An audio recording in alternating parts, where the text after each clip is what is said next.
आप सभी का मेरे चैनल पुण्य कहानी में बहुत बहुत स्वागत है।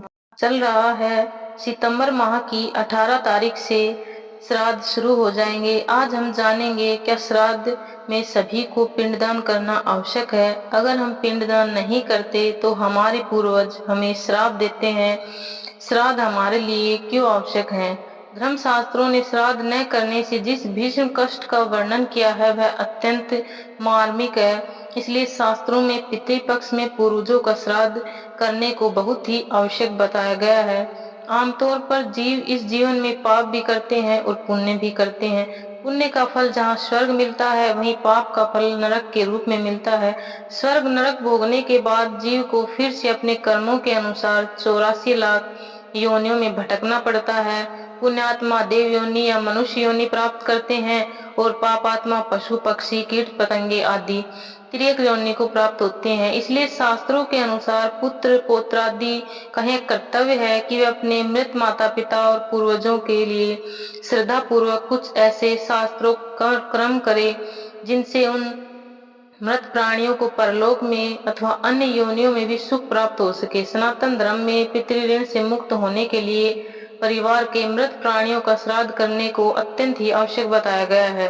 श्राद्ध करने क्यों जरूरी है। यह सर्वविदित है कि मृत प्राणी इस महाप्रयाण में अपना स्थूल शरीर भी अपने साथ नहीं ले जा सकता, तब इस महायात्रा में अपने लिए अन्न जल कैसे ले जा सकता है।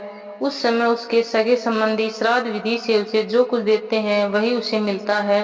शास्त्रों में मरणोपरांत पिंडदान की व्यवस्था बनाई गई है। सर्वप्रथम सर्व यात्रा के अंतर्गत 6 पिंड दिए जाते हैं जिनसे भूमि के अधिष्ठात्र देवताओं की प्रसन्नता, भूत पिशाचों द्वारा होने वाली बाधाओं का निराकरण होने का सिद्ध है।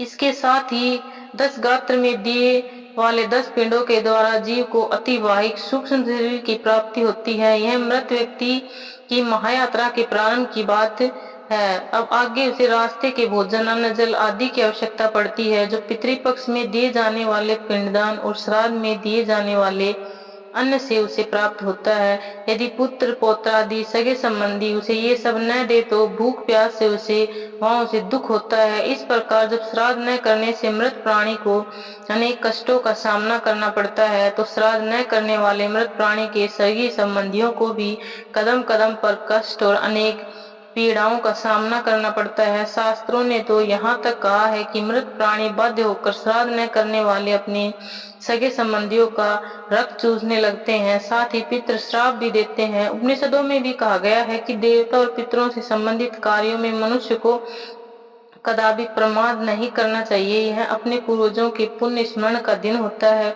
इसलिए हर व्यक्ति को अपने दिवंगत माता पिता और अन्य घनिष्ठ जो भी उसके सगे संबंधी हैं श्रद्धा पूर्वक श्राद्ध करना चाहिए। श्राद्ध कर्ता के पाप भी दूर होते हैं। हाँ, यह बात बिल्कुल सही है कि श्राद्ध करने वाले के पाप भी खत्म हो जाते हैं। श्राद्ध करना इसलिए भी आवश्यक है क्योंकि जो प्राणी विधि पूर्वक शांत चित्त और श्रद्धान्वित होकर श्राद्ध करता है वह सभी प्रकार के पापों से मुक्त होकर मोक्ष को प्राप्त होता है, फिर इस संसार चक्र में नहीं आता। इसलिए सभी धर्म प्राण लोगों को पितृगण की संतुष्टि और अपने कल्याण के लिए श्राद्ध अवश्य करना चाहिए।